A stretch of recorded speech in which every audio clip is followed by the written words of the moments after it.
Salut la gang, c'est Van! Pour ceux qui me connaissent pas, je suis une danseuse professionnelle du Québec et j'adore vlogger ma vie sur les internets. Dans la vidéo d'aujourd'hui, je te montre comment faire ton propre demo reel étape par étape avec l'application CapCut. Que tu te prépares pour une audition, un casting call ou que tu veux juste avoir une vidéo pro pour bien te présenter, cette vidéo-là est pour toi. On va voir ensemble plein de choses comme comment organiser tes vidéos et tes fichiers avant de commencer à faire tout ça, comment choisir ta musique, comment créer ton flyer, comment organiser tes vidéos pour que ça matche la musique, pour faire en sorte que ton demo reel, là, il représente qui tu es, ton talent et ton énergie unique. C'est parti mon kiki! À titre informatif, aujourd'hui, j'utilise les vidéos et le contenu d'une danseuse professionnelle du Québec aussi. Elle s'appelle Stéphanie Hébert. Allez la follow sur Instagram et TikTok. Merci Steph de participer à ma vidéo YouTube, puis ça va aider beaucoup de danseurs à créer leur propre démo. Première étape qui est super importante, c'est de regrouper 7 à 12 vidéos de toi qui dansent, ok? Qui performent, qui sont en mode horizontal, préférablement. En mode vertical aussi, ça fonctionne. Vous allez voir comment on va adapter tout ça. Et qui sont de bonne qualité et qu'on te voit bien, ok? Deuxième étape, tu vas sortir ton CV de danse si tu en as un et tu vas venir souligner les projets, contrats importants auxquels tu as participé ou que tu as fait pour assurer de guider ta recherche dans tes vidéos puis mettre les bons gigs de l'avant. Je veux aussi prendre le temps de dire que si jamais toi tu es un danseur qui commence et que tu n'as pas beaucoup de job, ne stresse pas, on a tout passé par là. Si toi, tu as des vidéos de toi qui danse en compétition, de toi en classe, ou ce qu'on te voit bien sur la vidéo, tu as une belle vidéo, ou du moins, si tu es allé en classe, si tu n'es pas fait choisir pour les groupes, prends le temps de pratiquer la chorégraphie et filme-toi à la maison, en quelque part, arrange-toi, mets-toi cute, puis à force de faire ça, ben tu vas créer une banque de données de beaux vidéos de qualité. Puis tu vas pouvoir mettre ça dans ton demo reel, puis c'est comme ça que tu commences. Ensuite, tu vas aller ouvrir canva.com et tu vas créer ton outro flyer. Tu veux un outro flyer qui te représente dans ton énergie, dans ce que tu veux dégager, dans le casting que tu veux, comme celle-ci de Stéphanie que j'ai fait. J'ai sélectionné un modèle que je trouvais qui lui allait bien sur Canva. Puis ensuite, je l'ai modifié. Vous voyez, j'ai changé la couleur de l'écriture, j'ai enlevé des détails, j'ai ajouté sa photo. J'ai aussi ajouté les informations de son agence. Puis aussi, je suis venue ajouter une animation pour pas que ce soit juste une image, pour que ça ait un peu de dynamique à la fin du vidéo. Prochaine étape, ça va être d'aller choisir une chanson libre de droit qui représente l'énergie du danseur. Moi, j'utilise le site web Epidemic Sound. C'est payant, mais c'est des chansons qui sont 100% libres de droit. Donc, moi, je paye l'abonnement. Mais si toi, t'es comme, mais là, j'ai juste une chanson à choisir, je vais pas les payer. T'as un loi, c'est bien normal. Voici les trucs. Tu vas aller chercher sur YouTube. Tu vas chercher Free of Right Music. Puis il y a plein d'options, là. Tu fais juste une recherche, puis tu vas en trouver plein. Puis tu vas trouver une chanson à ta couleur, puis tu vas aller télécharger cette chanson-là pour le mettre avec tes autres fichiers et vidéos.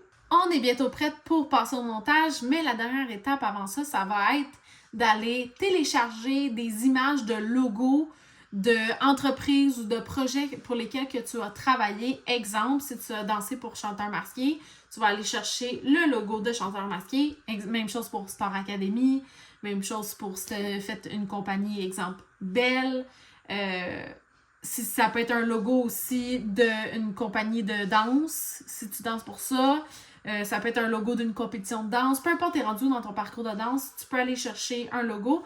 Puis ce que ça va venir faire, c'est que ça va ajouter vraiment du professionnalisme à ton vidéo. On est rendu à l'étape de montage. Donc, tu vas ouvrir dans ton ordinateur CapCut. Première étape, ça va être d'organiser mes fichiers et les mettre dans mon CapCut pour venir les trimer aux sections que je veux sélectionner pour mon demo reel. Vous voyez, je prends une vidéo et je le mets dans mon CapCut et je viens regarder la vidéo et je fais une sélection à l'aide de commande B. Ça va venir faire une lame, donc je vais couper mon vidéo et après, si je veux revenir à la souris, je fais commande A. Puis, encore une fois, là, je continue, je passe aux prochaines vidéos. Je regarde où ma danseuse est, mais dans ce cas-là, ça serait peut-être toi. Tu vas plus connaître tes vidéos. et tu viens spotter où ce que tu es, tu coupes et tu regardes où ce que ça finit, tu recoupes là, puis tu fais ça pour toutes les vidéos que tu veux avoir dans ton demo reel. Aussi, c'est à ce moment-là où ce que tu vas réorganiser les vidéos dans ton timeline pour savoir okay, quel job je veux mettre en premier, quel job je veux pas mettre en premier. Est-ce que j'ai des vidéos de moi en classe? Est-ce que, oh regarde cette vidéo-là, je montre des special tricks, fait que là je veux mettre ça plus au début pour capter l'attention. C'est à toi de voir, ok? Une chose qui est importante, je trouve, qu'on oublie souvent là, à force de danser puis pas penser dans le futur pour notre demo reel, on oublie d'avoir des beauty shots, ok? Les beauty shots, c'est les captations vidéo où on voit juste toi, ton casting, qu'est-ce que tu as de l'air, ta face. Ça peut être au ralenti où tu te mets en mode séduction vers la caméra. Je trouve que ces shots-là, ça commence bien un vidéo demo reel. Fait que la prochaine fois que tu es en train de filmer quelque chose, essaie de penser à avoir ça dans tes vidéos. Aussi, Stéphanie, ce que j'ai vraiment aimé, c'est qu'elle a des vidéos de elle quand elle nous montre ses special tricks. Tu vas être installé sur un rooftop, c'est simple, tu mets ta caméra là avec un trépied si t'as personne pour te filmer, puis tu pars, puis tu fais tes special tricks, puis ça se met bien dans un début de vidéo, clac, clac, clac, clac, ça monte, puis c'est vite, puis ça capte l'attention, fait qu'on aime vraiment ça. Je vais te montrer comment mettre 3 vidéos verticales en rangée dans ta vidéo. J'ai glissé mon vidéo dans mon projet CapCut et là vous voyez que quand je mets une vidéo verticale ça fait que j'ai 2 grandes bandes noires sur le côté et ça c'est un no-no, on ne veut pas ça. Fait que là ce que je vais faire c'est je vais glisser une deuxième fois le même clip, je vais le mettre exactement par dessus. Ensuite je vais cliquer sur le vidéo que j'ai mis dans ma première layer puis je vais cliquer dessus et je vais le tasser sur le côté. Bien. Puis là, je vais faire la même chose, je vais l'importer une 3e fois, je vais le mettre sur le 2e layer, je vais cliquer et je vais le glisser sur le côté. Vous pouvez voir qu'il y a 2 bandelettes plus petites qui séparent les vidéos à ce moment-là. Ce que tu peux faire, c'est cliquer sur celle-là du milieu. Et moi, ce que je fais, c'est que je vais mise à l'échelle, puis je mets genre, au lieu de 100%, je mets comme 103%, même 105%. Puis là, je fais la même chose pour les autres vidéos. 105, 105. Puis là, ça fait que tu as moins d'espace entre, même que tu peux augmenter dans le milieu. Mettons 107. 107. Tu vois, ça dépend dans chaque vidéo. Là, tu replaces la vidéo et tu n'as plus de petites bandes noires. Et j'ai mes 3 vidéos de moi qui danse et qui n'a pas de bande noire. Aussi simple que ça. J'espère que ça t'a aidé. Une fois que tes vidéos sont coupées, trimées, réorganisées, là, tu peux commencer à insérer tes images qui fit avec le gig que tu as fait. Fait que le logo avec le gig. Et c'est aussi à ce moment-là, une fois que ça c'est fait, c'est d'ajouter le texte. Moi, je trouve ça professionnel de mentionner et créditer le chorégraphe.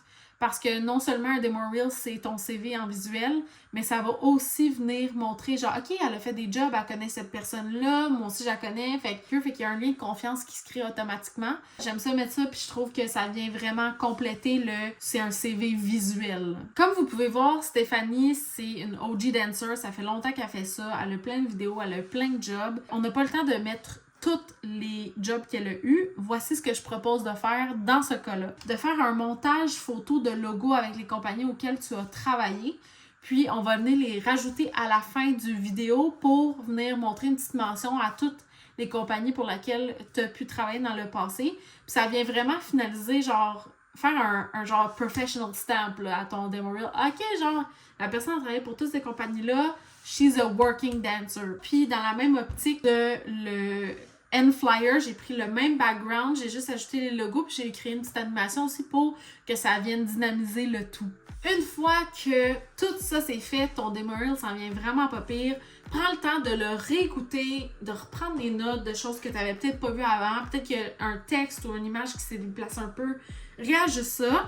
Une fois que tu l'as regardé 15 000 fois, prends un break. Fais autre chose, va prendre une marche, va te coucher. reviens-y le lendemain. Puis le lendemain, réécoute quelques fois et reprends des notes. Rendu là, quand tu regardes ton vidéo puis tu te dis, ben, c'est pas mal ça, je suis quand même fière. Moi, je te suggère de l'envoyer à comme 2-3 personnes de ton cercle d'amis ou tes mentors ou tes professeurs que tu fais confiance puis tu sais qui pourraient le regarder et te donner des pointers. Des fois, tu es tellement dedans que tu vois plus rien pour que tu puisses faire une dernière révision et que tu sois prête à envoyer ton demo reel pour des soumissions vidéo. Je vous ai amené avec moi dans les behind the scenes de comment faire ton demo reel. Je vous ai montré les étapes par étapes, je vous ai montré des tutoriels, j'ai des tips and tricks. Vous êtes vraiment prêts en ce moment pour aller commencer à faire votre demo reel. Vous allez pouvoir prévoir une implication de entre 3 à 5-6 heures, dépendamment à quel point vous apprenez vite ou que vous êtes doué avec les outils technologiques, mais c'est de l'investissement pour vous, puis vous allez devenir plus autonome, vous allez pouvoir le faire par vous-même et ça va te permettre, la prochaine fois que tu as besoin de faire ton reel, tu peux le modifier toi-même parce que tu as les outils pour le faire. Et tu vas pouvoir modifier ton dance reel par rapport à la soumission vidéo que tu vas faire pour augmenter tes chances que ta candidature soit retenue. J'espère vraiment que tout ça t'a aidé. Si jamais tu as des questions, n'hésite pas à commenter pour que je puisse t'aider et te donner plein d'amour. Merci d'avoir écouté, merci d'avoir été là et on se voit dans un prochain vidéo. Ok, gros bisous! Bye!